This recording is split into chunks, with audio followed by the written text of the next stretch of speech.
hacer la natural. Olvidaros del... Ya está grabando. Olvidaros. Bueno, pues estábamos diciendo que los manuscritos del Nuevo Testamento están escritos en griego koiné, griego común, y estamos hablando de que hoy en día hay más de 6.000 manuscritos griegos. Pero de esos 6.000 manuscritos hay 250.000 variantes. Las 250.000 variantes estamos hablando de que son diferencias. Por eso la crítica textual ha puesto por familias textuales los manuscritos. Hacerlo por familias quiere decir que depende del tipo de escritura, la fecha de datación o geográficamente dónde fueron encontrados. Y ahora se hacen por familias. Hay 4 familias de textos. Una es la familia alejandrina, otra es la familia bizantina, otra la familia cesarense y otra la familia occidental. De estas 4 familias, el texto posiblemente, hay mucha gente que apoya el texto bizantino, son textos y manuscritos que hay que meterlos en el aparato crítico, porque el aparato crítico todo vale, es decir, todo vale porque es lo que hay para juzgar un texto y para llegar a una conclusión de una veracidad, es el aparato crítico. Y por lo tanto, todas estas familias textuales entran en el aparato crítico. El texto alejandrino, pues los que saben dicen que es el más austero y el más corto y que tiende a ser el más original. ¿Por qué? Porque normalmente el escritor escribía en origen, pero después las copias han sido añadiendo algo. O sea, el texto largo es quien quiere ya matizar el texto o su interpretación ya casi darla por hecha. Hay muchos textos que ya vienen muy ampliados en ese sentido, aunque no ha perdido la esencia del texto, pero ya las frases ya como que van cambiando un poquito, aunque no pierde la esencia. Por eso el texto alejandrino es el texto más corto, más austero, y los que saben dicen que el texto de origen tiende siempre a ser el más corto. Eso dicen los que saben, ¿vale? Vamos a ver ahora. Se piensa que todo el Nuevo Testamento fue escrito en papiro, lo que yo os decía antes, y al escribirse en papiro, por eso no sobrevivieron las copias originales, porque el papiro pues era muy frágil, es como el papel. Salía de una planta que se criaba en el río Nilo y se hacía como papel. Entonces, después se empezó a escribir en cuero, se escribía en pergamino, que era piel de cordero o de vaca, pulido, y después más tarde también se empezó a escribir en vitela, que era ese tipo de cuero muy tratado, muy finito. Y tengo que deciros que los pergaminos, hermanos, no penséis que era como un folio de estos de papel, un pergamino escrito. Los pergaminos llegaban a medir hasta 10 metros de largo. 10 metros, o sea, cuando hablamos de un pergamino no penséis que estamos hablando de esto. Estamos hablando de 10 metros de largo, 8 o 10 metros de largo. Y luego los copistas, los soferín o los escribas, cuando tenían que copiar un texto de un manuscrito o de un pergamino, pues los manuscritos que medían 8 o 10 metros, se ponían 3 soferín, 3 escribas, y uno leía en voz alta el texto, uno lo leía, otro lo decía en voz alta y el otro copiaba. Por eso había errores de traducción, porque podía haber errores de traducción al oír la palabra, porque se cambiaba por falta de audición, no se oía bien y se cambiaba la frase por una palabra, o podía haber un error de transmisión también por falta de visión, o por cansancio físico, o porque, claro, el que lo decía, al escuchar escuchaba mal, o el que leía ya muy cansado y cambiaba una palabra. Y a veces podía pasar eso, ¿no? De hecho, pasaba. Se transmitía con algún error precisamente por eso. Eso se llamaban errores involuntarios. Luego había errores voluntarios. Voluntarios para dar, cada uno, según su teología, daba su pinceladita y había errores voluntarios, ¿no?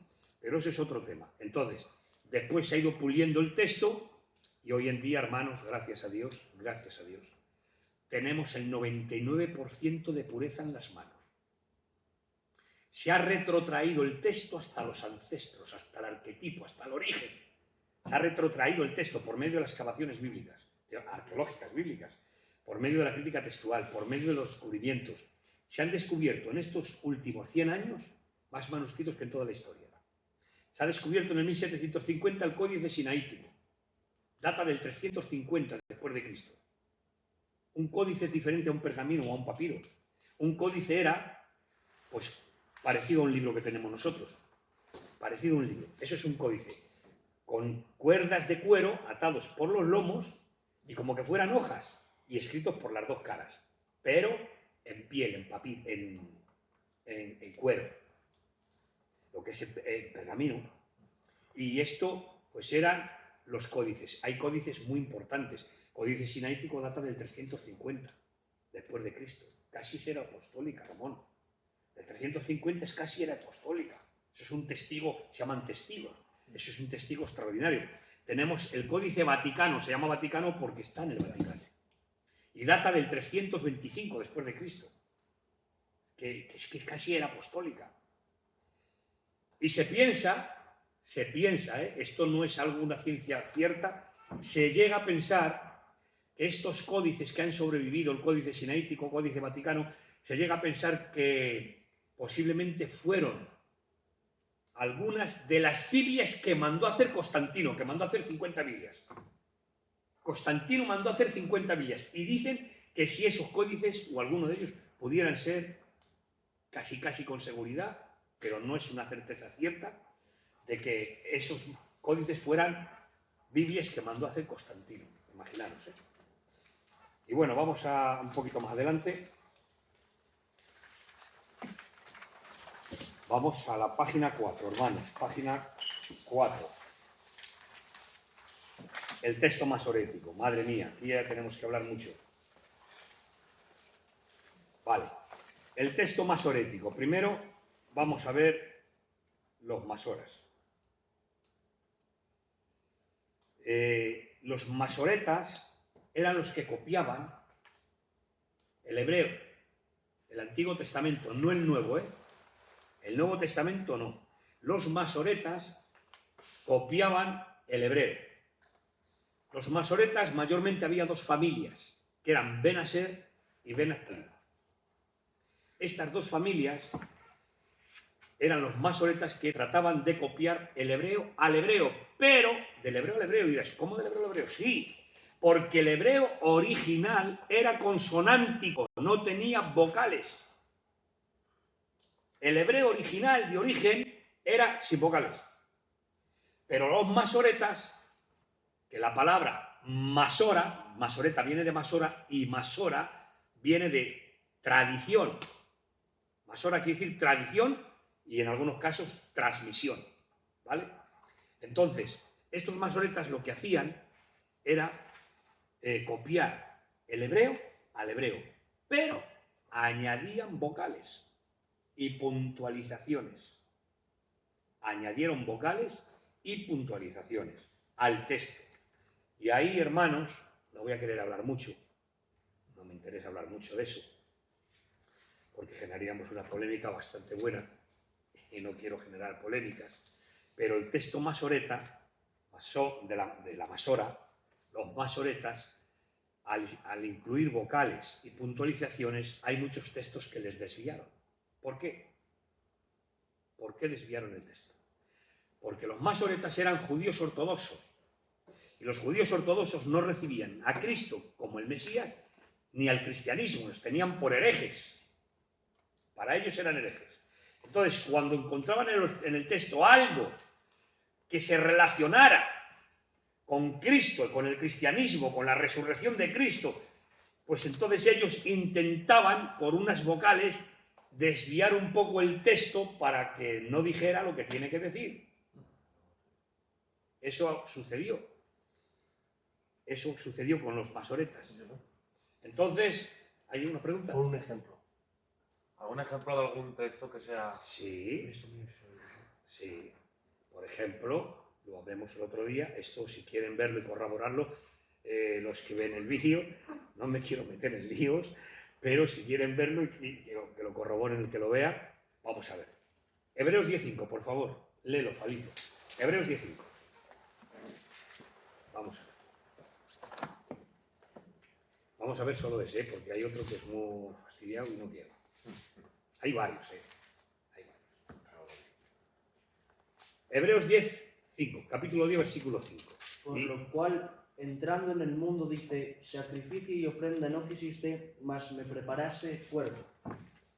Eso dice Hebreos 10, 5. Entrando en el mundo dice, sacrificio, escucha bien, Aarón, sacrificio y ofrenda no quisiste, mas me preparaste cuerpo. El apóstol Juan, en el capítulo 1 del Evangelio de Juan, dice, en el principio era el verbo, y el verbo era con Dios, y el verbo era Dios. Y este verbo se hizo carne. Este verbo se hizo carne y habitó entre nosotros y vimos su gloria, gloria como la del unigénito del Padre lleno de gracia y verdad. Entonces, el verbo se hace carne. Lo que Juan está diciendo es que el verbo que era con Dios y era Dios, este verbo que era Dios, se ha hecho carne. Ahora, Hebreos 10:5 dice, ofrenda y sacrificio no quisiste, mas me preparaste cuerpo. Mas me preparaste cuerpo. Y está hablando, y Juan dice que el verbo se hizo carne, tomó cuerpo, me preparaste cuerpo. Pero ahora los masoretas, tú vas al Salmo 40 que está citando Hebreos 10:5, está citando el Salmo 40 de origen.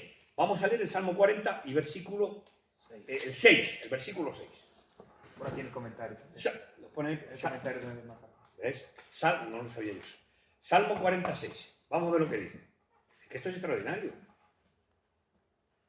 Leerlo. Sacrificio y ofrenda no te agrada, has abierto mis oídos. ¡Hala! Ya está. O sea, vamos a ver. El Nuevo Testamento, ojo, contiene, y el libro de Hebreos, contiene 300 citas directas del Antiguo Testamento.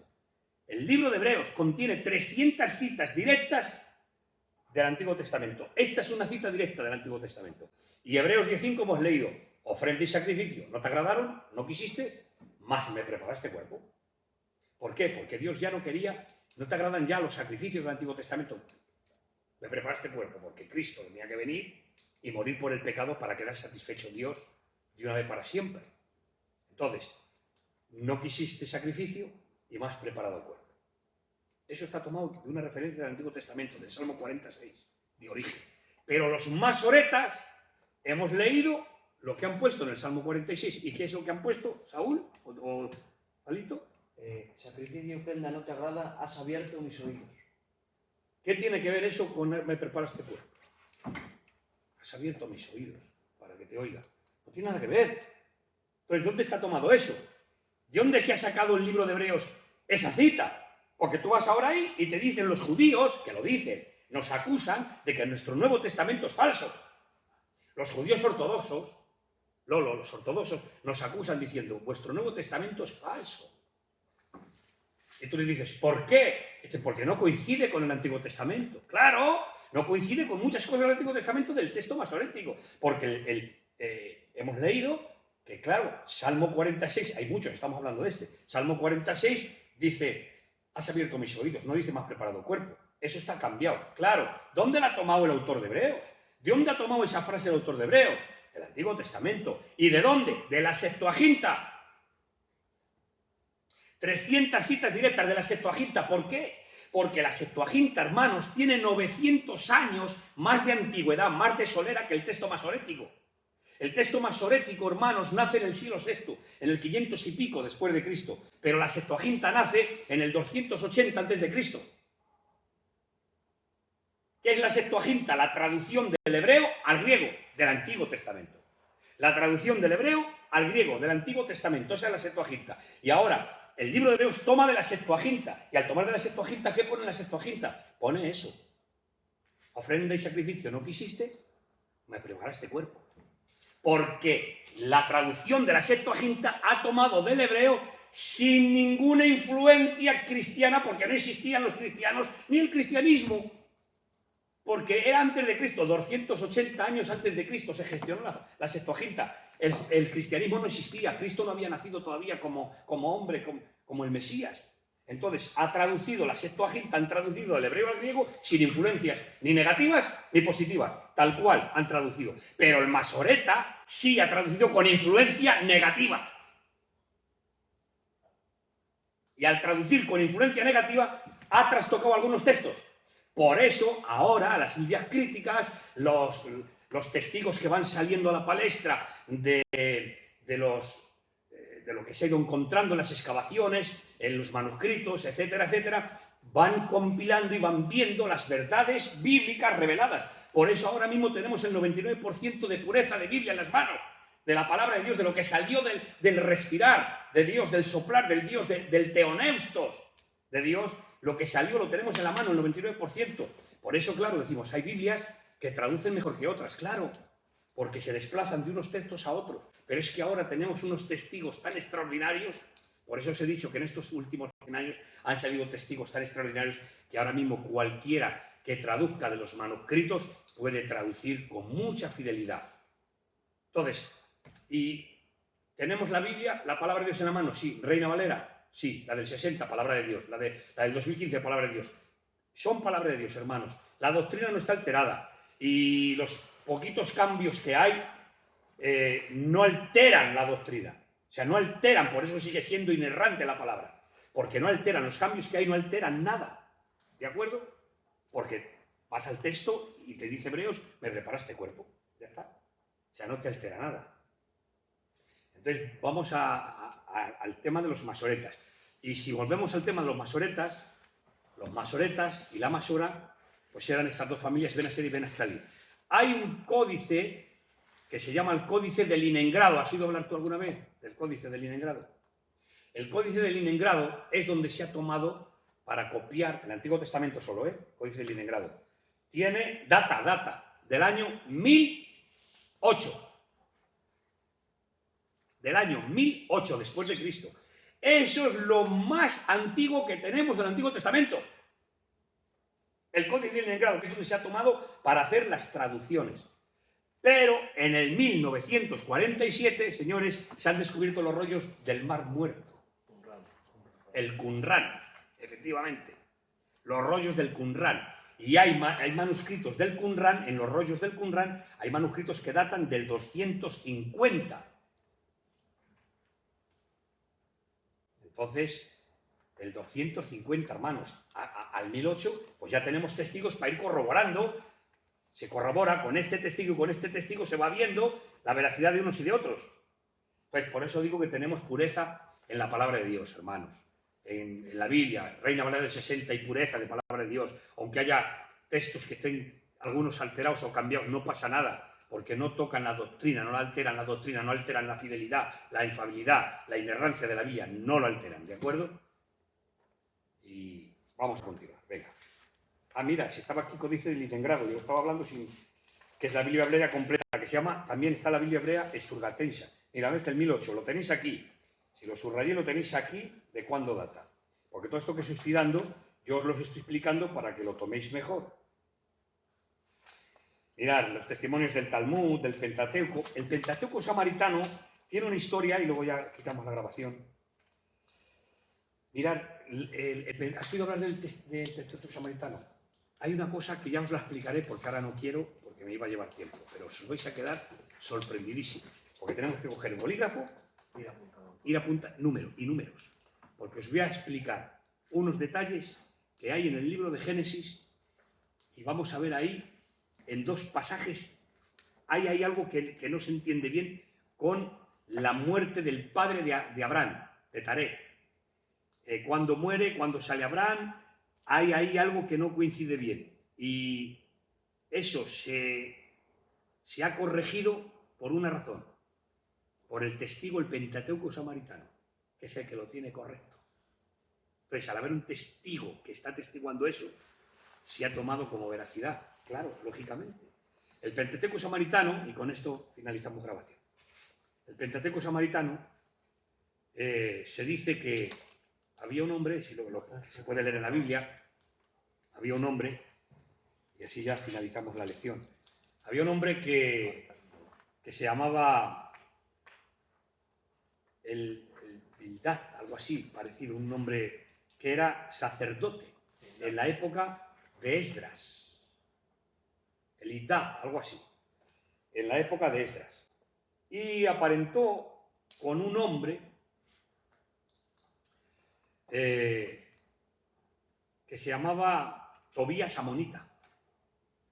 Tobías Amonita. Aparentó con él, quiere decir que se hicieron consuegros. Este Elidad, este nombre así, o Bildad, muy parecido el nombre, era sacerdote del templo. Pero cuando volvieron del cautiverio babilónico, que yo os he dicho que vino Esdras en el año 444 a.C., pues ahí dijeron, léenos la ley de Dios, lo que yo os he dicho. Y al leer la ley de Dios se dieron cuenta que la ley prohibía totalmente pertenecer al grupo de Israel gente que no fuera de pureza de sangre. Es decir, ningún extranjero podía pertenecer a la congregación. Ningún extranjero. Entonces vieron eso y vieron a Tobías Amonita, que no era judío, y entonces dijeron, hay que echarle fuera. Pero es que este Elidá le había preparado dentro del templo al consuegro una habitación y vivía allí en el templo. Pues cogieron los enseres, cogieron las cosas, se lo sacaron del templo y lo tiraron y le expulsaron a este Tobías Amonita. ¿Qué hizo Tobías Amonita? Coger una copia de la Torá, del Antiguo Testamento, del Pentateuco. Cogió una copia del Pentateuco y se la llevó. Y de ahí nace el Pentateuco samaritano, porque ahí añadieron una forma de culto, formas rituales cúlticos, y de ahí el pueblo samaritano tomó esa forma de culto teniendo el Pentateuco samaritano, la ley de Moisés, pero incluyeron una forma de culto distinto, y por eso uno de los motivos que los judíos y los samaritanos llevaron mal.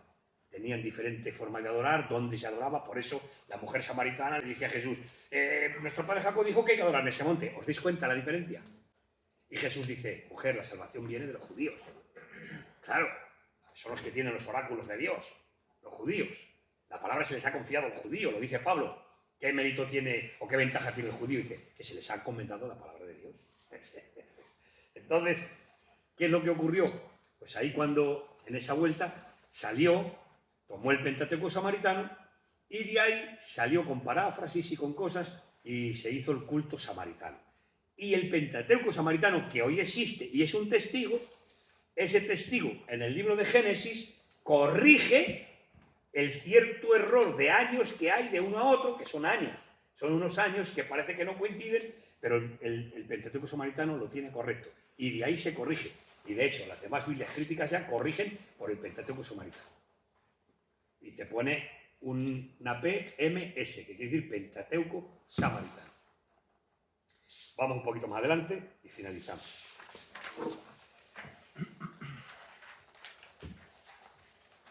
Mirad, podemos leer en la página 4, lo que os está hablando del Códice de Leningrado, lo leemos un poquitín y ya finalizamos. El Códice de Leningrado es la Biblia hebrea, completa, más antigua que se conserva. Es uno de los mejores representantes del texto masorético, ¿os dais cuenta? Y data del año 1008, 1009, lo que yo os he dicho y no lo había visto aquí. Se usa hoy como texto básico de las principales ediciones modernas impresas de la Biblia hebrea. Y nosotros, en el Antiguo Testamento, nuestra Reina Valera del 60, el Antiguo Testamento es este texto. Códice de Leningrado, texto masorético. Por eso tenemos el problema de Salmo 46, porque es texto masorético. ¿Os dais cuenta? Vale, vamos a la página. Damos la vuelta a la página. El texto del Nuevo Testamento sigue siendo el documento mejor atestiguado del mundo antiguo. Los papiros forman el grupo más importante debido a que su fecha temprana implica que son los más cercanos cronológicamente a los manuscritos originales. Por ejemplo, tanto el P52, que es el papiro 52, que contiene unos cuantos versículos de Juan 18, es uno de los más antiguos este. Este es uno de los más antiguos. Y este papiro, está el papiro Bodmer, que el papiro Bodmer data del año 125, si no recuerdo mal, después de Cristo. Contiene todas las cartas de Pablo, excepto las pastorales. el papiro 52. Data muy probablemente de los años más de 30 años posteriores a los escritos originales. Fíjate, el primer descubrimiento de importancia de papiros griegos se hizo en el 1897. Hermanos, que esto es antes de ayer. Estamos hablando del casi 1900. Esto ha sido antes de ayer, hermanos, por decir algo, ¿no? El primer descubrimiento de importancia de papiros griegos se ha hecho antes de ayer, en el 1897, cerca de la aldea de Orinokus, como a 190 kilómetros al sur del Cairo. Vale, luego tenemos los unciales. Esto también es muy importante, los unciales. Los unciales siguen en importancia cronológica a los papiros. El Códice Sinaítico, que ya os hablo de él, un documento uncial. Cuando hablamos de uncial es porque está escrito en mayúscula. Están los documentos minúsculos y los unciales, que están escritas en mayúscula. Documento uncial escrito alrededor del año 350. ¿Veis? Lo que yo os decía antes del Códice Sinaítico. Es la copia del Nuevo Testamento completo más antigua que existe. Otros unciales, como los códices Vaticano, ¿os dais cuenta? El Alejandrino, el Efremi es una maravilla, está en Francia, y el Códice Beza. Son también testimonios importantes. Vamos a los minúsculos en la página 6, ¿veis? Los minúsculos comprenden el mayor grupo de manuscritos griegos. Pero esta fecha, o fechados, bastante más tarde. Vamos donde pone crítica de textos. ¿Veis dónde pone crítica de textos? Los eruditos tamizan todos los manuscritos con el fin de reproducir la lectura más plausible de los originales, lo que yo os he dicho de la crítica textual y de las familias textuales, todo lo que os he dicho, se resume en este texto. En cada caso, todas las ediciones modernas de la Biblia, en cualquier lengua, sean de la confesión religiosa que sean, se hacen tomando como base las ediciones críticas. La Biblia hebraica Sturgatensia, ¿vale? Que tiene, esto es para el Antiguo Testamento. Y ahora, es la edición crítica del Antiguo Testamento, ¿veis? En hebreo, más usado. La edición crítica más usada. De aquí se traduce para el Antiguo Testamento. Y luego, en el cuerpo de la edición se recoge íntrigamente el Códice de Leningrado, que es el que yo os hablaba del 1008. Y para el Nuevo Testamento se usa la edición Nestlé-Aland. Esto eran dos hombres. Nestlé-Aland, dos hombres. Estos son los que han trabajado en la crítica textual, trabajaron en su momento para recopilar el Nuevo Testamento griego y de hecho hoy se traduce, las Biblias más fieles que hay son las que traducen desde Nestlé-Aland, que es la edición griega 28.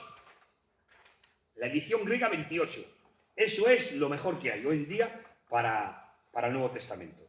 Y ya finalizamos esta clase por hoy, que llevamos 2 horas y pico. ¿Vale? Entonces, leeros las lecciones, sobre todo lo que viene en negrita, tío Jesús, lo que viene en negrita, que es lo más relevante, leerla.